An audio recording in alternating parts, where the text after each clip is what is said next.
Баткен облусунун прокурору мыкаачылык менен сабалып, андан соң ок атылып, өрттөлүп салган адамгерчиликке жатпайт. Кыргызда мындай үрөө учурган нерсе болгон эмес.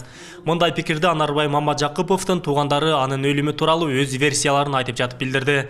Жыйынга киши колду болуп көз жумган Баткен облусунун прокурору Анарбай Мамажакыповдун атасы, туугандары, чоңалайдагы коңшулар катышты. Маркумдун жакындары азыркы тергөөнүн жүрүшүнө канаттанбай, аянычтуу өлүм атайлап уюштурулгандыгын божомолдошот. Ошо кылмышка шектүүнүн бардыгы камалыш керек эле, убактылуу жайга киргизилиш керек эле.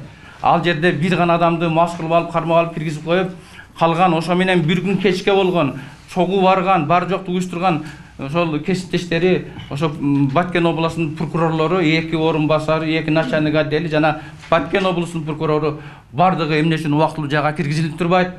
Аларга закон баш ийби, аларга закон, элге башка законбу? Алар киргизип, алардагы кадимгиде суракка алыш керек эле. Алар бул иште Баткен облусунун прокурору Анарбай Мамажакыповдун орун басарлары да күнөөлүү экендигин айтып, ишти адилет кароо үчүн президентке кайрылышты. Маалыматка караганда Баткен облусунун прокурору Анарбай Мамажакыповдун өлүмү 17 ноябрь күнү кечинде катталып, эртең менен анын жансыз денеси өрттөлгөн абалда табылган.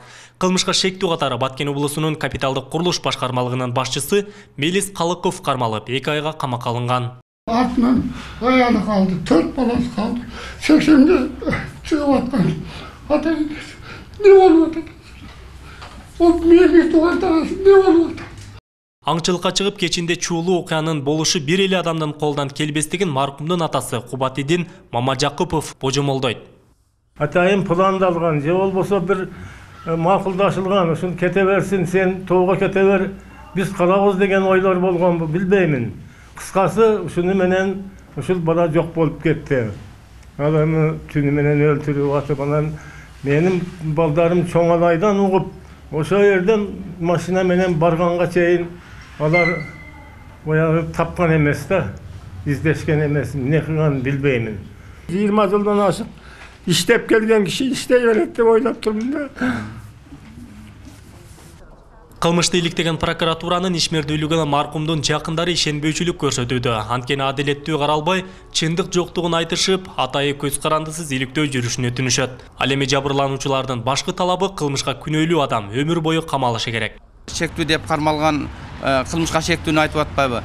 Ал дейт, мойнун алып атат дейт, өлтүргөнүн. Өлтүргөндө кокустан өлтүрүп алдым деп атат. Бул деген эмне деген нерсе? Кокустан өлтүрүп алдым дейт. Андан кийин тамеки чегип атып, курткама түшүп кеткендиктен, ошо курткамды жаба салсам, мына тияк күйүп калды деп атат. 70-80% бир чоктон күйбөйт да. Ушунун бардыгы бизде эле эмес, жалпы кыргыз элин ойго салып атат. Прокуратуранын кыймыл аракеттери бардыгы шек жаратып атат. Учурда Анарбай Мамажакыпов менен ошол күнү аңчылыкка чыккан башка прокурорлор, орун басарлары кызматтан бошотулуп, үстүнөн иликтөө иштери жүрүп жаткандыгын 29 ноябрдагы маалымат жыйында башкы прокуратуранын ыкчам иликтөө ишмердүүлүгүн жана тергөөнү көзөмөлдөө боюнча башкармалыктын жетекчиси Замир Бейшекеев билдирген. Окуянын чоо жайы күч түзүмдөрү тарабынан иликтөнүүдө. Адыл Акжул уулу, Айбек Үсөн, жаңылыктар.